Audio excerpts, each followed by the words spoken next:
So, good morning, goddesses. I don't know why I want to say good morning every time when it is afternoon. It's actually 12:03.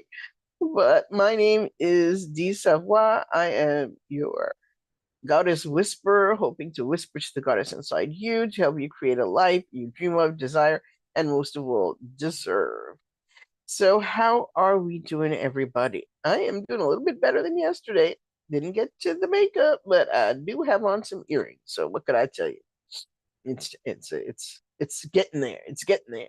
So, I am so glad to be with you today because I want to really finish talking about having compassion for ourself and our shadow selves. Excuse me. And I just want to finish up talking about that. And then tomorrow, we're going to go into a lovely meditation to actually go and meet our shadow selves. And we'll talk about why that's important tomorrow. And we'll actually go and meet our shadow selves. But for today, we're going to continue to talk about why it's important to have compassion for ourselves and our shadow selves, but also to set boundaries around what we will and will not accept in our lives. And let's take a deep breath to start. Whew. So I'm not doing too much of the breathing that I normally do because, well, cold and everything. Okay. So I think sometimes people think that compassion is being soft around other people.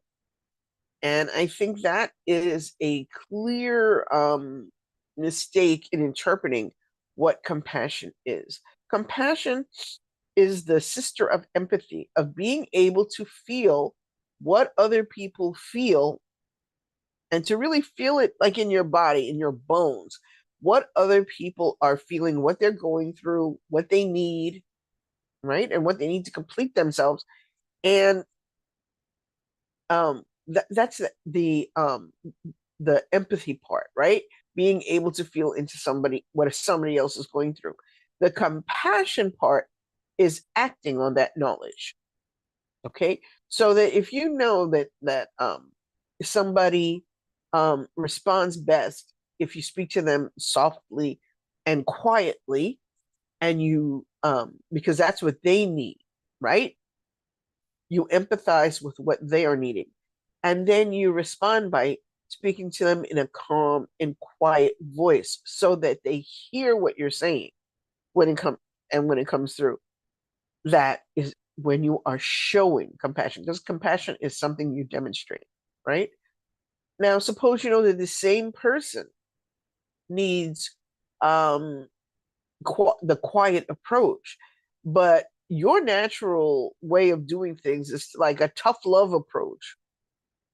How do you think that's going to work if you don't modify your natural inclination in order to suit what they need so that they can hear you? That's not going to go very well. Okay. Because you may feel empathy for what they're going through, but you're certainly not enacting it in the way that you're dealing with them.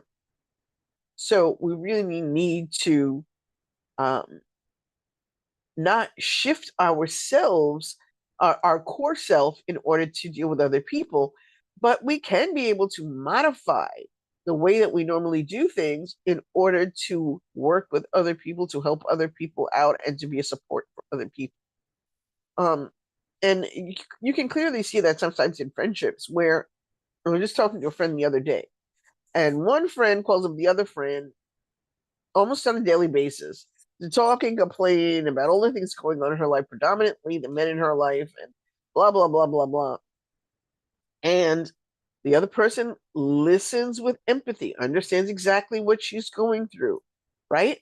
But, but, um, feeling that she should be compassionate with her friend, she listens to all this stuff, and this person every single day calls back with the same thing, and it's not as if the situation changes much. It's the same thing every single day, and this other person, the friend A really just wants a sounding board because she's not going to change anything that she's doing.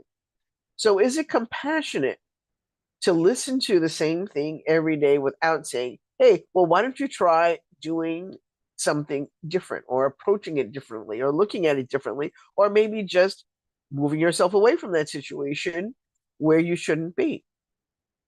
Okay. Compassion is dealing with somebody in the way they need to be dealt with in order to help them move forward. Okay. Now, I think sometimes, and when we're thinking about compassion as simply being soft and nice to other people, we forget to set boundaries as to what we will and we won't accept. Okay. Because sometimes you need to just say to the other person very plainly, here's what I think you should do. Here's my opinion. Or sometimes, I don't want to talk about that anymore.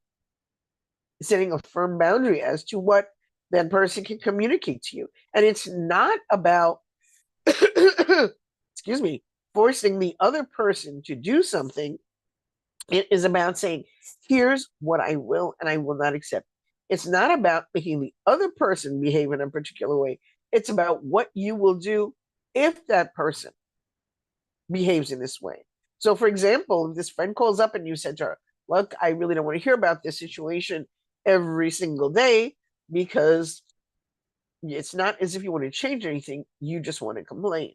And I don't think that's fair, right? Because when it turns around and I want to talk about my situation, it's like, oh, time to go. And I never get to do the same thing that you're doing, right?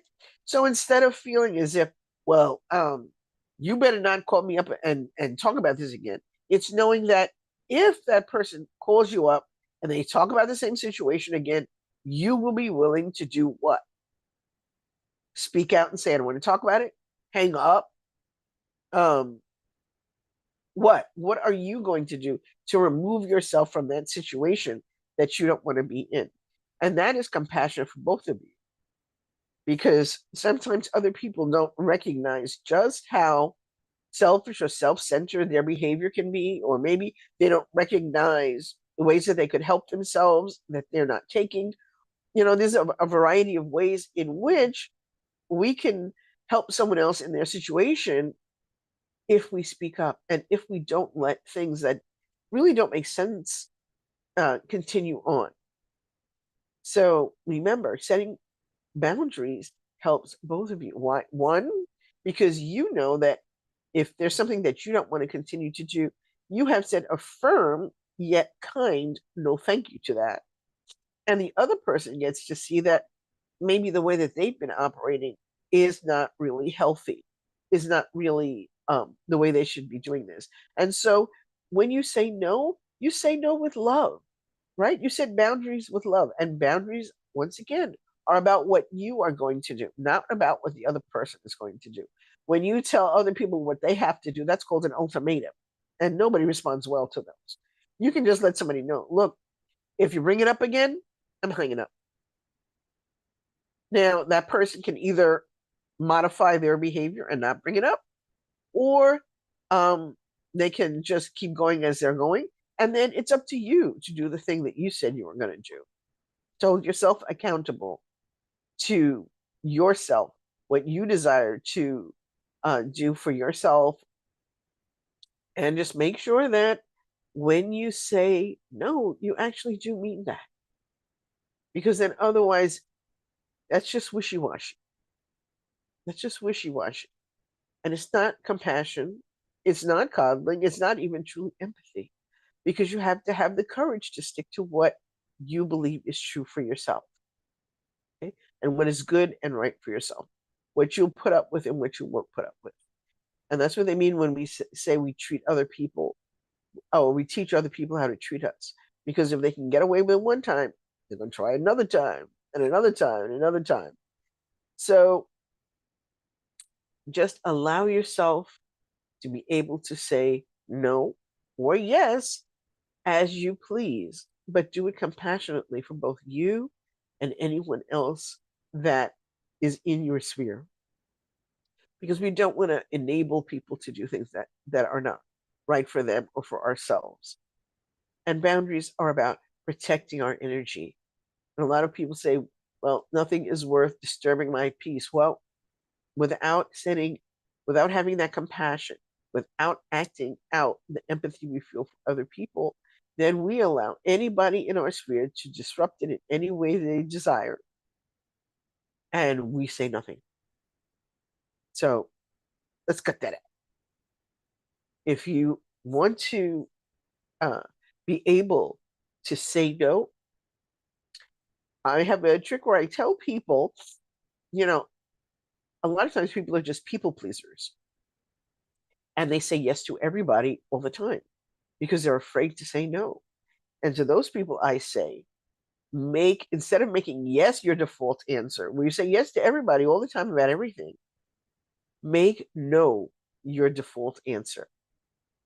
If somebody asks you for anything, if there's anything going on and you are not sure whether it's something you want to do or not, or talk about, or whatever, say no. You can always change it to yes. But if you've said yes to something, you can be hard pressed to say no later. So start out by just saying no and then say, let me think about it. And if you think about it and you change your mind, that's one thing.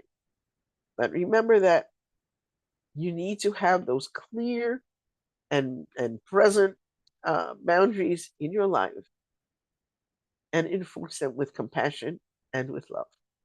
So I'll see you next time. And remember, we're going to talk about meeting our shadow selves tomorrow at noon. Again, this is Di Savoie. I will see you tomorrow and have a wonderful day.